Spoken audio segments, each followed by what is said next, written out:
acoge la primera cumbre nacional de ratas urbanas para combatir esta plaga. Si usted cree que aquí hay muchas cosas, mire allá cómo andan. En la guerra contra las ratas, una cumbre internacional y nacional para trabajar ese Ya tema. ustedes Qué saben. fuerte. Bueno, en este bloque comparto mi acostumbrada reflexión de la tarde. Para ustedes que nos siguen a través de la radio, la televisión, las plataformas de redes sociales, gracias porque cada tarde pues están con nosotros y nos manifiestan pues el seguimiento que le hacen a todo el equipo de Ahora por la Super 7. Bueno, el país desde ayer es otro desde el punto de vista del cambio de la perspectiva, desde el punto de vista del cambio de la narrativa, también del estado de ánimo. Ciertamente, el presidente de la República hizo, pues, desde la semanal con su equipo el anuncio de manera oficial de un conjunto de entidades públicas que se van a fusionar, otras que van a ser eliminadas.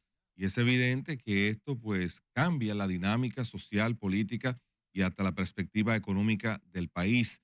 Sobre todo genera también, hay que decirlo, un estado de incertidumbre, un estado de ánimo, de preocupación en muchas personas que al identificar las instituciones, que saben que tienen cargos que no son quizás de alto nivel, de alto impacto, o no tienen una vinculación primaria con el partido de gobierno, con funcionarios del gobierno, pues comienza la preocupación a hacerse presa de ellos. Y eso el gobierno tiene que sopesarlo, tiene que analizarlo, porque miren, decirle a una gente que no se preocupe, que no va a perder el empleo, que lo que se trata es de una fusión, de que van a ser reorganizados. No existe en el mundo ninguna empresa que se haya fusionado con otra que se mantenga el mismo nivel de empleo que tenía una y que tenía otra de manera individual. Eso es como decirle a un niño cuando le van a poner una inyección, no te va a doler. Y entonces, cuando llega la hora de la verdad, la hora de la realidad, resulta que el que no tiene un padrino, pues sencillamente se puede quedar fuera. Ya no es un asunto exclusivamente de méritos, porque así es que se manejan las cosas, lamentablemente, en nuestro país. Entonces, hay realidades detrás de todo eso. Yo sé que existe la presión porque el Estado dominicano tiene una situación de endeudamiento importante, el Estado dominicano tiene una debilidad con el tema de las recaudaciones, que no es algo tampoco que se va a resolver de la noche a la mañana, pero que ¿cuánto tiempo hace que pasaron las elecciones? 3 meses. No, No, estamos en estamos en septiembre. En septiembre. mayo. ¿Fue Bueno, fue en mayo? mayo, junio, julio, agosto, 4 meses Cuatro hace meses. que pasaron las elecciones. Hace 4 meses, Pero todos creemos que hace un año. bueno, pero hace 4 meses esa preocupación que el gobierno está mostrando hoy no existían. Entonces, 4 meses ya después que se tomó el control del segundo periodo gubernamental, viene la realidad que aunque estaba ahí, se puso a un lado y el comportamiento que tenía el gobierno en ese momento, en ese tiempo de campaña, era un comportamiento de un país que estaba boyante, el comportamiento de un país rico en donde gastar el dinero pues no implicaba el mayor reparo. Pero llegó la realidad y ahora está el tema de que el país tiene que quedar bonito para la foto ante los organismos internacionales. Y se tiene que apelar pues al discurso de la reducción de las instituciones, se tiene que apelar a los ahorros sin que se haya, por lo menos, tener conocimiento, se haya mostrado cuál es el plan que se va a implementar para eso. ¿Qué me preocupa a mí con respecto a la gente? Miren, en estos 4 años tenemos una cantidad de servidores públicos que fueron degradados en instituciones públicas, que fueron cancelados, que fueron desvinculados, como le llaman ahora. Y muchas de esas personas no se le cumplió con el debido proceso.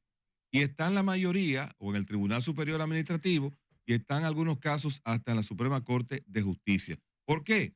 Porque fueron separados de las instituciones sin agotar el procedimiento de ley y sin pagarle lo que por ley también le corresponde. Entonces, eso ha tenido que derivar en que ese empleado, ese ex servidor público, ha tenido que disponer de recursos económicos que no tenía para pagar abogados o llegar a transacciones de cuota litis porque no tiene el capital, no tiene los fondos para manejar ese tema en los tribunales, pero tampoco quiere dejar por perdido lo que ha logrado. Prestación. A eso se le agrega también que el Estado Dominicano es el único empleador que contrata personas mayores de 35 años, 40, 45, 50, 55 años. Entonces, muchas de esas personas quizás van a calificar para una pensión Otra de esas personas no van a calificar para pensiones, pero no tienen tampoco la posibilidad de volver a emplearse o conseguir una plaza de trabajo en el sector privado. ¿Qué se va a hacer con esas personas? De eso no se ha hablado. Pero ¿qué resulta? Que hay muchas personas también que cuando comenzó el año 2024, posiblemente pensando en los planes de continuar en su posición, porque son servidores públicos de carrera o porque ya tenían en la institución un cierto tiempo, pues para organizar o mejorar sus condiciones de vida, hicieron un préstamo, hicieron algún tipo de acuerdo económico. Ahora están en la incertidumbre que no saben si ellos van a cobrar el doble sueldo en diciembre porque no se sabe cómo va a ser el proceso de, de todo este proceso que ha estado anunciando el gobierno de supresión de entidades, de eliminación de otras, porque hay una práctica también y es que los funcionarios responsables de las áreas son los primeros que se molestan con la decisión oficial y la terminan pagando entonces los empleados y no le dan la cara, no le hablan a la gente, no le crean las condiciones de que la gente tenga la información de qué debe hacer para reclamar sus derechos y aunque los reclame tampoco tiene garantía de que en un tiempo razonable le van a cumplir. Entonces, esas son cosas de los nuevos problemas que va a crear este proceso de ahorro, este proceso de reorganización del Estado, que yo no sé si eso en alguna página del libro está, pues, está escrito o alguien lo estará pensando o alguien lo había definido. Entonces, República Dominicana, que había tenido prácticamente el mismo libreto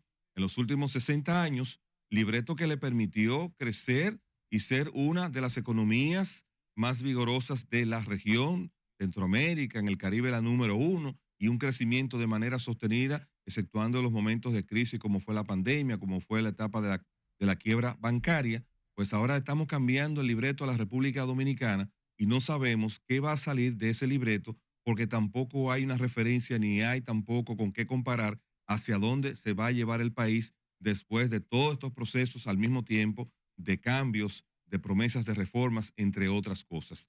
¿Qué ocurre? Que de cara a la oposición, bueno, dice un viejo refrán que al que no da, le dan. Y entonces el gobierno que tiene en sus manos prácticamente el sartén por el mango y tiene a una oposición que está más dividida por el odio que por la razón. Entonces el gobierno ha establecido la agenda de cuáles son los temas económicos, sociales y también en el momento en el gobierno lo tiene que imponer. Y aquí hago un paréntesis porque hablando de la oposición, me resulta un poco extraño y no entiendo qué ha pasado, por ejemplo, con el vicepresidente del Partido de la Liberación Dominicana, economista, y a su vez también exministro de Planificación, Economía y Desarrollo, Juan Ariel Jiménez.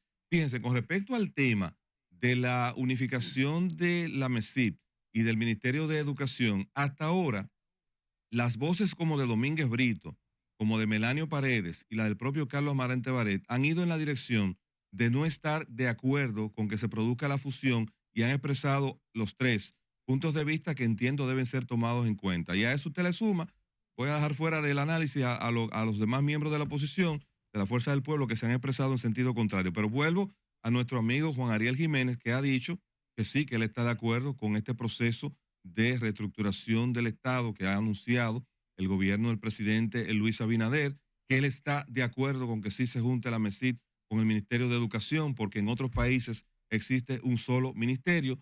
Yo no sé, y a mí me gustaría saber si Juan Ariel es parte del equipo de economistas que está asesorando al gobierno de cara a este proceso de reforma fiscal. Eso no lo sé, pero su respuesta políticamente va contraria a la respuesta de sus compañeros de partido.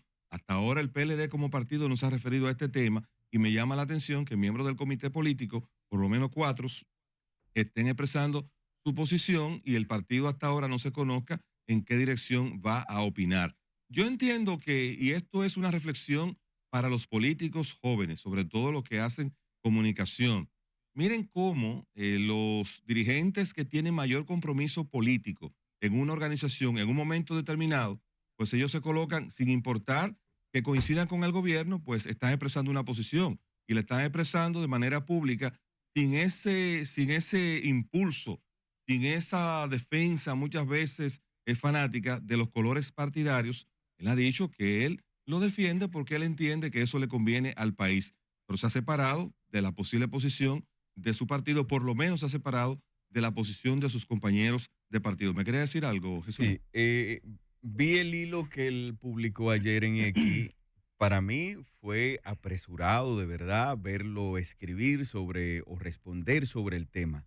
Pero él hoy publicó un artículo en el Listín Diario donde a ese mismo punto él dice que debe ser analizado, que no debe ser tan apresurado tomar la decisión de la fusión del Ministerio Superior de Ciencias y Tecnología con el Ministerio de Educación Básico y Preuniversitario, que es el Ministerio de Educación. Ahí vi como que reflexionó, pero de verdad cuando usted hace la relación de que muy rápido, sin una opinión oficial del partido, cuando él es miembro del comité político, me parece apresurado.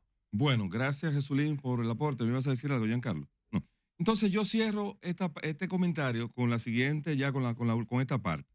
Miren, el presidente Abinader, yo lo he dicho en más de una ocasión y no me cansaré de repetirlo, políticamente él está demostrando una capacidad que muchas veces se coloca por encima del expresidente Danilo Medina, del expresidente Leonel Fernández y del expresidente Hipólito Mejía, en cuanto a cómo él no se deja imponer la agenda y cómo le ha demostrado de que siempre existe la mejor manera para hacer las cosas y sobre todo, él sabe que no va a contar con el apoyo ni tampoco van a contar con que estén de acuerdo los líderes de la oposición de cara a la reforma fiscal por los intereses políticos que se dan en ese caso. Entonces, ¿a qué ha apelado el presidente Luis Abinader?